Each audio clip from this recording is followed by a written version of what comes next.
नमस्कार दोस्तों, मैं बता दूं आज आपको कि गोरखपुर में पूर्व राज्यसभा सांसद जयप्रकाश निषाद का आज आगमन हुआ है। दिल्ली में लगातार वो दिल्ली में जिस तरीके से भारतीय जनता पार्टी की सरकार वहां पे आज बनी है और दिल्ली में लगातार ये लगकर चुनाव को जिताए हैं, उनके वजह से उनके समर्थकों के साथ में यहाँ पे काफी संख्या में लोग यहाँ पे उनका स्वागत कर रहे हैं और स्वागत करने के लिए बाकायदा लोग लगे हुए हैं और स्वागत कर रहे हैं। मैं बता दूं, मैं सबसे पहले इनसे खुद जानना चाहूंगा कि दिल्ली में जिस तरीके से जीत हुई है उसको लेकर आपको सबसे पहले बहुत बहुत बधाई कि दिल्ली में इस तरह से भारी जीत हुई है आज भारतीय जनता पार्टी की 27 सालों बाद।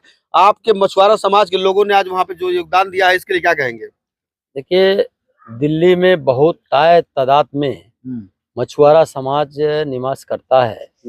आज प्रदेश कार्यालय में उत्तर प्रदेश के प्रभारी भारतीय जनता पार्टी के राष्ट्रीय महामंत्री आदरणीय मुख्य अतिथि के रूप में श्री विनोद तावड़े जी ने जो मछुआरों का एक बैठक किया था, जिसमें 500 मछुआरों ने, जो मजबूत मछुआरे सभी विधानसभाओं से कुछ चुनिंदे लोग आए थे, उन लोगों ने संकल्प लिया था और माननीय मुख्य अतिथि जी आदरणीय तावड़े साहब ने कहा था कि जिस प्रकार से राम की नैया निषाद राज ने पार करी थी, आज मुझे एहसास हो गया है कि दिल्ली प्रदेश के कार्यालय में आज जो ये कार्यक्रम हो रहा है ये निश्चित तौर पर सुनिश्चित करेगा और दिल्ली की भी नैया ये निषाद राज अब पार कर देंगे। आज तो लग रहा है कि निषाद राज ने पार कर ही दिया है दिल्ली की नैया 27 सालों बाद। वनवास जैसे वनवास तो कम था। हम बधाई देते हैं उन सभी मछुआरा समाज परिवार को जिन लोगों ने इस देश के प्रधानमंत्री जी के बातों को, विचारों को सुन करके, जिस प्रकार से एकजुट हो करके लोगों ने दिल्ली में कमल खिलाने का काम किया है और उन लोगों ने आगे भी संकल्प लिया है कि इस देश के प्रधानमंत्री निश्चित तौर पर हम सभी लोगों के, सभी के लिए वो काम करेंगे, देश हित में काम करेंगे, राष्ट्र हित में काम करेंगे, हम सबके अधिकार के लिए काम करेंगे। हम अपनी बात उन तक पहुंचा करके हम लोग अपनी भी बात रखने का। अब क्या लग रहा है दिल्ली में जो रह रहे हैं पूर्वांचल के मछुआरे और भी लोग रह रहे हैं, उनके लिए आप उनकी समस्याओं पे कितना आप खरा उतरेंगे? क्योंकि बड़ी जिम्मेदारी मिली है भाजपा को, तो इस पे क्या करेंगे आप लोग? देखिए, दिल्ली में मछुआरा समाज को वहाँ पर अनुसूचित जाति में ऑलरेडी उनका वहाँ है, वहाँ अनुसूचित जाति में है और उसमें कोई इस प्रकार का आरक्षण वहाँ उन लोगों को मांगने की आवश्यकता नहीं है। वो पहले से उन लोगों को मिला हुआ है और कई राज्यों में मिला हुआ है। ये तो केवल उत्तर प्रदेश के अपने मछुआरे किस कारणों से वंचित हैं, जबकि यहाँ भी मछुआरा समाज की बहुत सारी उपजातियां हैं जिनको आरक्षण यहाँ पर अनुसूचित जाति का मिलता है। तो यह बात जिस दिन हाउस के अंदर सबको पता लग जाएगा, सारी चीज़ें हो जाएंगी। तो हम समझते हैं ये किसी बिचौलिए के थ्रू नहीं, बल्कि हमारी पार्टी खुद उस पर ऐसे चीज़ों पर मनन करती है, विचार करती है, उसका अध्ययन कराती है। अध्ययन कराने के बाद जो सही पाया जाता है उसको कार्य को सुनिश्चित कराने का भी काम भारतीय जनता पार्टी करती है। जिस बिचौलिए की बात कर रहे हैं उस बिचौलियों को क्यों नहीं भारतीय जनता पार्टी दिल्ली में पूछी?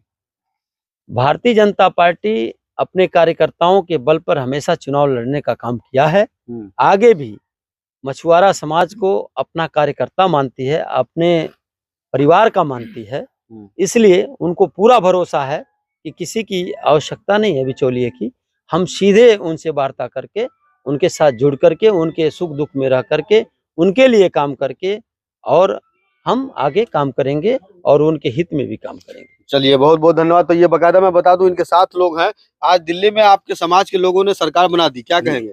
उनको शुक्रिया अदा करते हैं। उन्होंने माननीय सांसद जी की बातों को माना और मोदी के पक्ष में वोट किया, जिसे 27 साल के बाद हमारी सरकार बनी वहाँ पर। चलिए, बिल्कुल मैं और लोगों से बात करूंगा। जी बताइए, क्या कहेंगे? दिल्ली में आज सरकार बनी है। दिल्ली में 70 में से 47 सीटें भारतीय जनता पार्टी जीती है और 47 में हमारे पूर्व राज्यसभा सांसद माननीय जयप्रकाश जी के नेतृत्व में, जहां निषाद समाज अधिक संख्या में 47 सीटों में जहां है, उसी 47 सीटों में अधिक वोटों से जो है कि भारतीय जनता पार्टी जीती है। और माननीय सांसद पूर्व जयप्रकाश निषाद जी ने जो टोली बनाई थी, जो टोली बनाकर उन सभी जगहों पर टोली को लगाया और भारतीय जनता पार्टी के कार्यालय पर राष्ट्रीय महामंत्री के साथ जो मीटिंग किया, जहां से आगाज हुआ, उसी का देन है कि 27 साल बाद जो है कि दिल्ली में भाजपा की सरकार बन रही है। आप क्या कहेंगे? आपके नेता ने दिल्ली में झंडा लहरा दिया 27 साल बाद।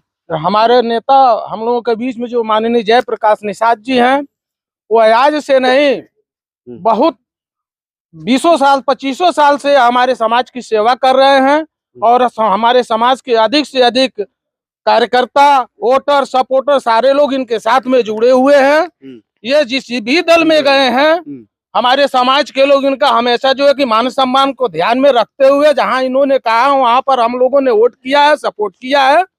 और इनके ही कहने पर हम लोग भारतीय जनता पार्टी को उत्तर प्रदेश में भी 2 बार सरकार में जो है कि बहुमत में लाने का काम किया, वोट भी दिया। और भी बात करें, आप बताइए क्या कहेंगे दिल्ली में जो सरकार बनी? हमारे समाज की वजह से दिल्ली में सरकार बनी है और बीजेपी हमारे समाज की भला चाहती है और भला करेगी। क्या कहेंगे आप? आपके नेता दिल्ली में झंडा फहरा दिए। बधाई देते हैं।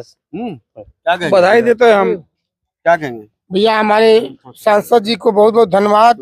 और 24 घंटा रात हो या दिन हो, हमारे सांसद कभी कदम से कदम मिला के ही रात दिन एक करके बहुत से ये दिल्ली सरकार को बहुत बहुत धन्यवाद। अच्छा, आप लोग पूरा इतना देख सकते हैं कि पूरी संख्या में जब दिल्ली से सांसद जी आए हैं इनके, तो पूरी तरीके से लोग यहाँ पे लगे हुए हैं और हमें पूरी तरीके नारेबाजी कर रहा है। क्या कहेंगे, आपके नेता ने दिल्ली में झंडा फहरा दिया है? बहुत अच्छा काम किए हैं नेताजी। बिरादरियों का बहुत बड़ा काम किए हैं नेताजी, बहुत बड़ा काम किया। क्या कहेंगे, दिल्ली में आपके नेता ने झंडा फहरा दिया इधर से? जिंदाबाद जिंदाबाद। क्या कहेंगे भाई, आप क्या कहेंगे? 27 साल तक बीजेपी की सरकार दिल्ली में नहीं बनी। आज हमारे माननीय सांसद जयप्रकाश निषाद जी ने जिस तरह से वहाँ जोरों से प्रचार किया और सरकार बनी, इसके लिए माननीय सांसद जी को बहुत बहुत धन्यवाद। बिल्कुल, मैं बता दूं, मैं कितने लोगों से मैं बात करूंगा। इधर से आ जाइए, इधर तो धूप है। और ये देख सकते हैं कि यहाँ पे हुजूम जो लगी हुई है पूरी तरीके से। यहाँ पे आज दिल्ली में सरकार बना है भारतीय जनता पार्टी की, तो कहीं न कहीं जो राज्यसभा सांसद जयप्रकाश निषाद जी हैं, वह उनके समर्थक आज गोरखपुर में वो आगमन हुआ उनका, तो बाकायदा स्वागत के लिए बाकायदा लोग खड़े हैं। और इनका कहना है कि अगर कहीं भी भारतीय जनता पार्टी की अगर सरकार बनती है तो मछुआरों का बड़ा ही उसमें भागीदारी होता है, तभी जाके सरकार बनती है। तो दिल्ली में इस तरीके से जो समर्थन रहा मछुआरों का, ये बड़ा उभर के आया कि 27 सालों बाद जिस तरीके से राम जी का वनवास खत्म हुआ था, उस तरह से दिल्ली में भी भाजपा का वनवास खत्म हुआ है। Extra live Chandan Kumar.